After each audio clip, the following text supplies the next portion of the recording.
여러분들 반갑습니다. 치파크물 해결사 멘토 전원진입니다. 여러분들 어떻게 지내고 계십니까? 이제 그 4월의 막바지를 지나고 있습니다.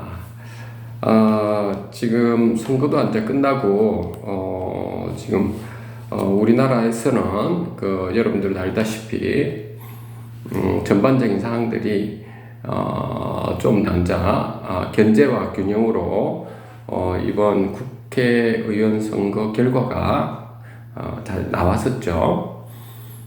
그리고 아직 좀 이스라엘하고 뭐 이란하고의 중동 전쟁도 있고 러시아하고 우크라이나가 전쟁이 언제 종식될지 모르는 상황, 그리고 중국하고 미국 사이에는 패권 전쟁이 지속적으로 발생하고 있는 그러면서 이제 미국이 본인들의 산업 체계를 이끌어가기 위해서 많은 인센티브를 주고 있죠. 대표적으로 IRA라고 하는 여러모로 특혜성 있는 인센티브를 주다 보니까 미국의 고용이라든지 CPI가 상당히 좀 좋아지고 있는 이런 상황이다 보니 지금 환율이 우리나라는 좀 급등하는 여러모로 지금 상황들이 우리나라에서는 좀 녹록지 않은 이제 이런 부분이 오고 있는 상황들은 여러분들이 아실 겁니다. 제가 이렇게 그 전반에 이런 말씀을 먼저 드리는 이유가 결국에 그 우리의 그 수익형 부동산이라고 하는 것은 그 공동주택이라고 하는 것과 달리, 그러니까 공동주택관리법보다도 더 포괄적인 부분이 집합건물법이고, 아파트도 관리단이죠. 아파트도 관리단입니다. 아파트도 관리단인데 이제 거주의 목적으로 되어 있는 부분이기 때문에 공동주택관리법이라고 해서 거기에 특별법으로 우리가 들어가는 이런 상황인 거는 여러분들이 알고 계실 겁니다. 자, 그런데 우리가 그러면 이게 전반적으로 전 세계적인 상황뿐만 아니고 지금 한국 사회도 그렇고 다른 여타 주변에 우리가 이게 이웃 간이나 이 사람들 간의 이게 관계에서도 우리가 살펴보면 결국에 기본적으로 우리가 좀 서로를 좀 배려하는 자세, 그 배려하는 자세라고 하는 부분이 어떻게 보면 사람이 조금 좀 많은 것을 좀 알려고 노력해야 된다고 저는 좀 보고 있거든요.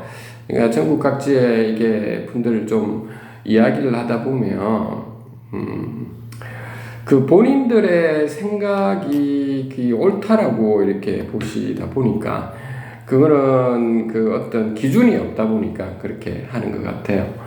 그 본인들의 생각이, 예를 들면 종교에 계신 분들, 뭐 크리스찬이라든지 그 불교라든지 뭐 천주교라든지 뭐 원불교든 그쪽에 너무 빠져 있으면 그 성경 체계를 보고 그것이 인생의 어떤 진리 인양으로 이렇게 보는 분들도 있습니다. 상당히 우리가 좀 그런 부분을 좀 경계해야 될 사항인 거죠. 그거는 그것대로 가져가야 될 사항이고, 그 외에 국제정세뿐만 아니고 경제라든지 인문이라든지 과학이라든지 공학이라든지 이런 여러 가지 사항들을 다방면에 살펴보아도 우리가 인간이라는 존재가 편견을 가질 수도 있는데, 어떤 특정한 하나에 우리가 매몰되어 있으면 더 편견을 가지고 본인들의 그 생각들로 사람들에게, 본인은 그게 정의롭다고 생각하지만 그게 과연 정의로운 건지를 우리가 다시 한번 살펴보아야 되는 거죠. 그게 어떻게 보면 이번에도 여러분들이 보았다시피 국회의원 선거도 어떻게 보면 국민들이 그런 부분을 잘 판단했다라고 볼 수 있죠. 저도 예전에 한번 유튜브에서 말씀드렸는데, 여야를 떠나가지고 저는 그 예전에도 여러분들 유튜브에 보시면 저는 좀 보수에 속하는 사람입니다. 원칙주의자고 보수에 속하지만 우리가 비판해야 될 부분은 기존에 있는 지금 여당이라든지 그런 데서 저는 좀 이해가 안 됐던 부분이 최상병 부분이었습니다. 여러분들 그거는 우리 그 여야를 떠나가지고 좀 이상했던 사항들이 벌어졌었거든요. 여러분들도 아마 자녀분들이 군대를 갔다 오고 지금 직장 생활을 하고 아니면 뭐 결혼을 했던 자녀분들도 있을 테고 아니면 군대를 보내가지고 있는 경우도 있고 아니면 군대를 좀 가야 될 상황도 앞으로 있을 텐데 좀 상당히 그때 사항들을 보면 좀 이해가 안 되는 부분이 좀 많았었죠. 저도 뭐 그때 당시에 지금 되돌아봐도 이거는 언젠가는 문제가 발생할 것이다 라고 보았는데 그게 뭐 아마 제가 뭐 제 생각일 뿐이고 하지만 아마 지금 이제 한 5월 이후부터는 그게 아마 이슈화가 될 거라고 저는 보고 있습니다. 자, 그 부분이 이게 뭐든지 우리가 삶을 살아가는데 뭐 바르게 공정하게만 하면 되죠. 여야를 떠나가지고 똑같습니다. 우리가 집합 건물에서도 제가 참 황당한 경우들이 많습니다. 여러분들 영리법인에서도 감사가 있어야 되죠. 돈이 왔다 갔다 하고 이러니까요. 그렇다면 비영리법인인 우리 관리단에서는 감사가 있어야 될까 이 말이 더 감사를 강화시켜야 되는 거죠. 왜냐하면 영리법인 같은 경우는 본인들의 주주들이 모여가지고 그러한 회사를 만들어서 거기 이사회에서 관여를 하는 거죠. 대표이사와 같이 서로 의견도 나누고 또 상충되는 부분은 또 갑널박도 하면서 회사에 얼마만큼 경영을 잘할 것인가라고 하는 거죠. 그래서 회사의 성장력하고 투자자분들, 주주분들에게 수익금 이런 부분을 잘 버무려 가지고 이렇게 해나가죠. 거기에 제3자에 해당하는 감사가 굉장히 이런 이해관계 없이 이해관계가 있다 보면은 이 한쪽에 너무 일방적인 쏠리는 부분이 있어서 오히려 자칫 시간이 지나다 보면 그걸 되돌리가 수가 없거든요. 이번에 최상병 그 과거에 있었던 그러한 문제점처럼 말이죠. 이번에 지금 마찬가지일 거라는 겁니다. 제가 말씀은 비영리법인일수록 감사가 더욱더 강화시켜서 감사는 감사의 역할을 충실히 해서 있죠. 그거를 뭐 관리위원이든 관리업체든 관리인이든 누구든지 간에 그 하나의 어떻게 보면 검찰의 역할을 하는 거죠. 공정하게 이런 부분은 이렇게 좀 바뀌었으면 좋겠다라고 분명히 말씀을 해주셔야 되는 거고 감사도 또 마찬가지입니다. 감사는 감사의 역할을 해야 되는데 감사가 감사 역할을 아닌 다른 역할을 예를 들어서 뭐 관리인의 역할을 한다든지 관리위원회 역할을 한다든지 기타 다른 어떤 외압을 강화하기 위한 이러한 역할을 하는 부분은 그건 경계해야 될 부분인 거죠.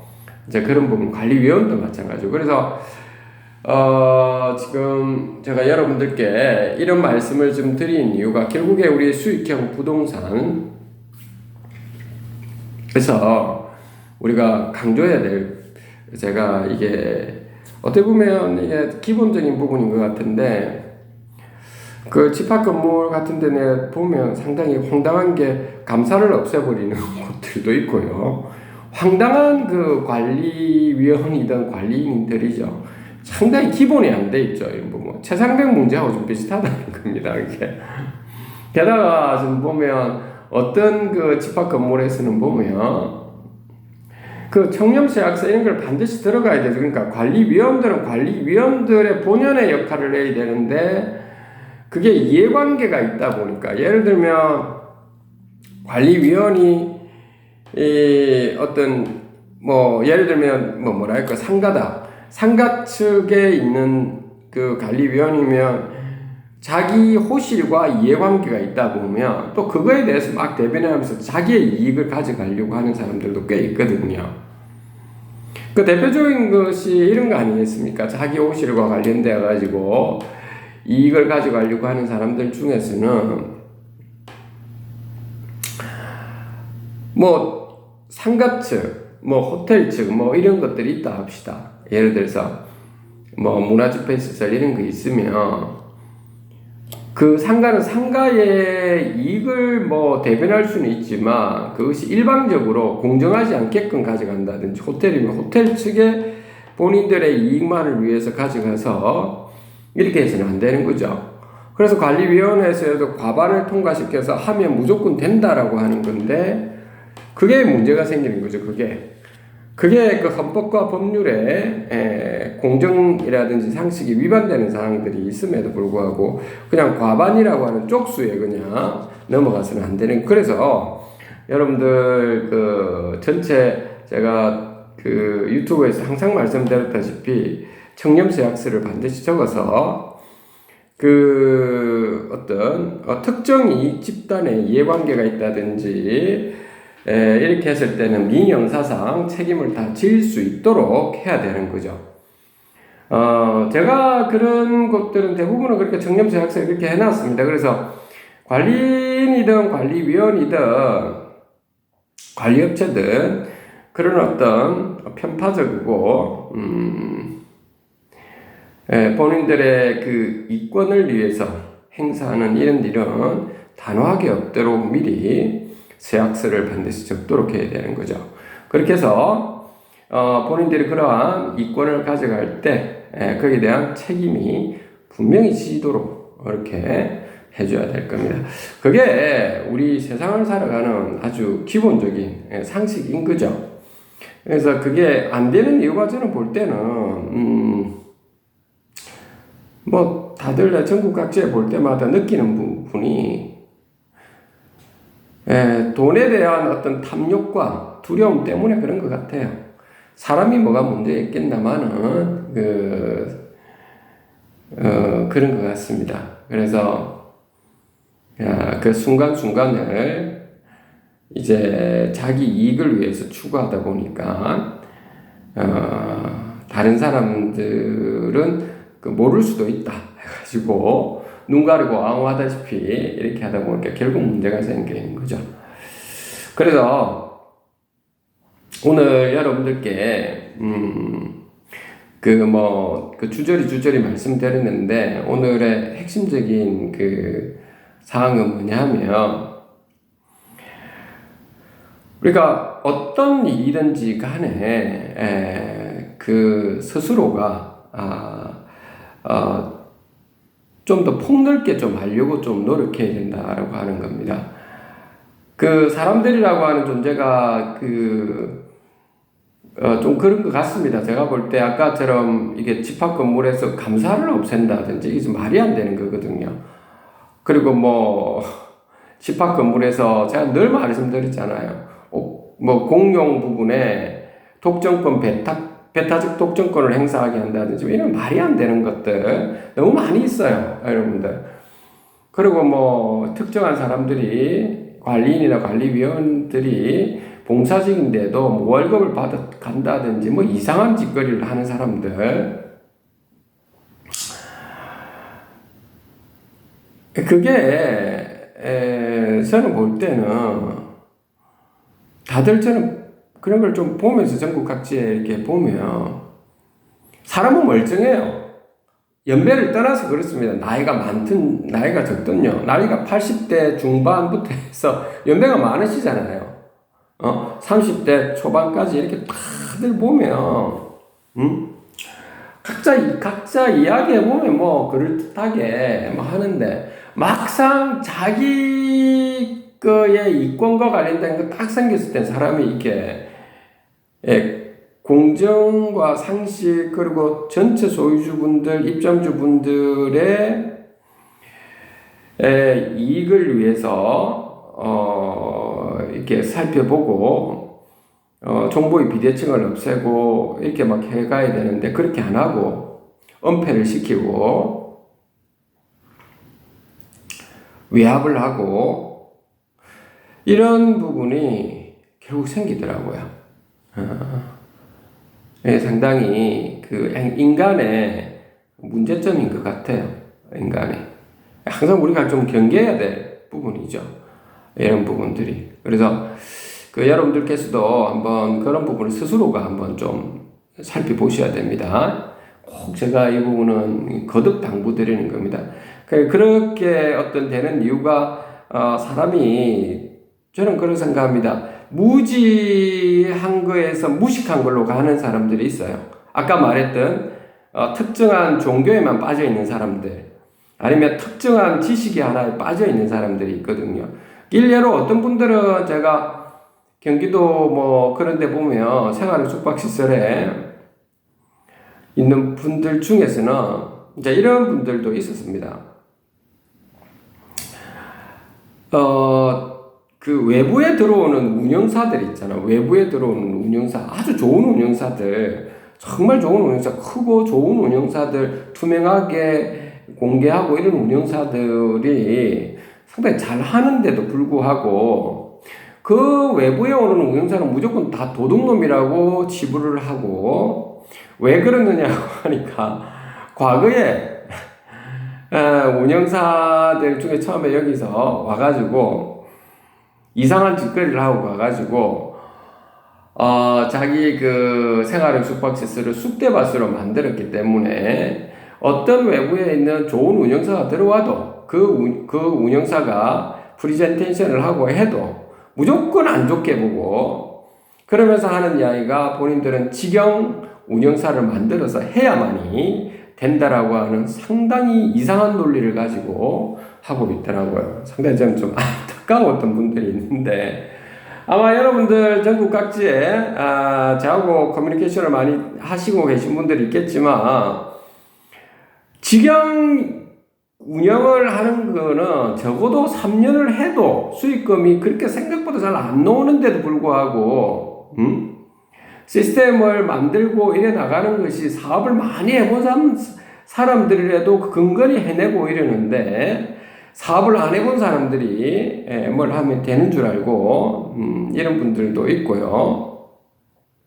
그러니까 그게 참 안타까운 거죠. 기본적인 그 영리 법인이 무엇인지 그 시스템이 어떻게 돌아가는지 이게 자본이 어떻게 해서 흘러가서 그 회사를 운영하는 건지 이런 전반적인 흐름을 좀 모르다 보니까 저는 볼 때는 그런 것 같아요.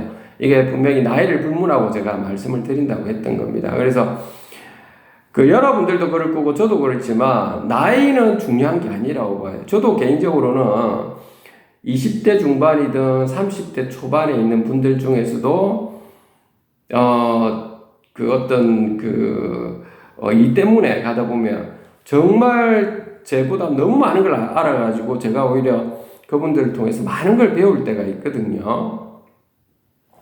오히려 존경스러울 정도로 좀 이렇게 열린 자세로 우리가 젊은 분들한테도 배울 거 정말 많고 지식도 많이 가지고 있고 경험도 많이 가지고 있는 분들이 있어요. 그 분야에 대해서. 나이 들었는데 경험이 미천하신 분들이 굉장히 많아요. 또 의외로 저는 좀 그렇게 봅니다. 그러니까 나이로 밀고 가는 사람들이 있거든요. 또 보면 상당히 그런 분들은 좀 문제가 있는 거죠. 또 어떤 분들은 나이가 많으면서도 연륜에서 나오는 아주 존경스러울 정도로 경험들 잘 말씀하시는 분들도 있고요. 그래서 늘 편견 없이 좀 많은 걸 스스로가 좀 알려고 좀 노력을 해야 된다라고 봅니다. 여러 분야를 좀 알려고 해야지 하나를 가지고 이렇게 가면 좀 문제가 생기는 거죠.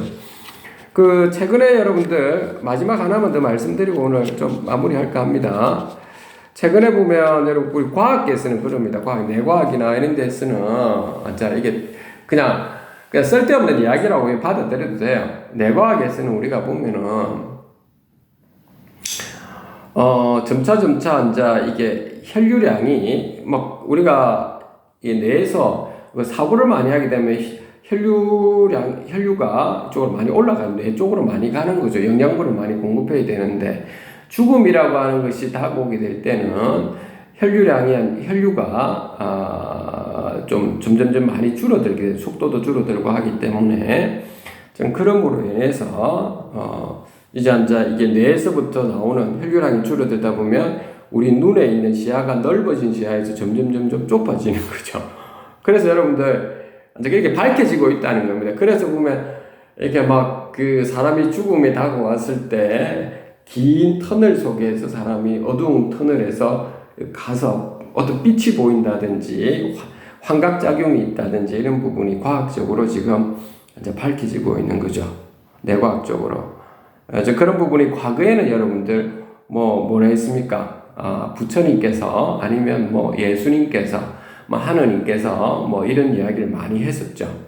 그래서 다시 전생이 어떻다는지 이런 이야기를 많이 했는데 그런 부분도 물론 논란거리가 될 수는 있겠지만 그거는 믿음의 문제가 과학적으로는 그런 부분 객관적으로 지금 검증되고 밝혀지고 있는 부분이 좀 많아지고 있다는 겁니다. 그러니까 우리가 그런 어떤 여러 가지들을 같이 한번 살펴봐가지고 해나갔으면 우리 좀 더 세상을 보는 눈이 좀 좋아지고 또 이게 유연한 사고력을 좀 가질 수 있을 것 같아요. 제가 볼 때는 다들 그래서 특히 집합 건물은 더더욱 좀 유연하게 좀 폭넓게 서로가 좀 알도록 좀 서로 하면서 서로 의사소통을 하고 공정하게 상식적으로 소통하면서 해나가면 아마 여러분들 집합 건물은 잘 되시리라고 보고 있습니다. 오늘 여러분들과 함께 두서없는 말을 좀 한 것 같은데 근데 분명히 무슨 이야기가 있을 겁니다. 방금 이제 이야기했던 부분이 무슨 말씀인지 아실 겁니다. 그래서 각자가 우리가 좀 유연한 사고를 좀 갖도록 이렇게 한번 하죠. 오늘 여기까지 하도록 하겠습니다. 집합건물 해결사 멘토 전현진이었습니다. 감사합니다.